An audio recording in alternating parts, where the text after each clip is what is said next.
Hi friends, எல்லோரும் எப்படி இருக்கீங்க? நான் தான் தமிழன் பாலபாரதி பேசுகிறேன். இன்றைக்கி கவிதைகள்லாம் இல்லைங்க, சின்ன சின்ன அன்பு சார்ந்த கருத்துக்கள் தான். ஏன்னா பறவைகளுக்கு வானம் என்றைக்குமே புதுசாக தான் இருக்கும், தினம்தோறும் அது பறந்து செல்றதுக்கு. அதே மாதிரி தான் அலைகளுக்கு கரைகள் என்றுமே தொடுகின்ற தூரம். ஏன்னா கடல் சார்ந்தது. அதுபோல தான் அன்பு செலுத்தும் மனிதர்களுக்கு என்றுமே அன்பானவர்கள் இதயம் சார்ந்து மட்டுமே மொழி பேசுவார்கள். அது நிறையா பேருக்கு புரிகிறது கிடையாது.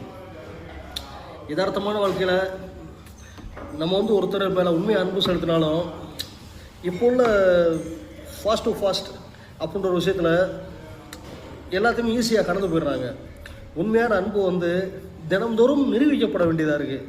இந்த வாழ்க்கையில் எல்லார் மீதும் உண்மையை அன்பு செலுத்துவோம். எல்லாருமே நல்லா இருக்கணும் என்று தமிழன் பாலபாரதி.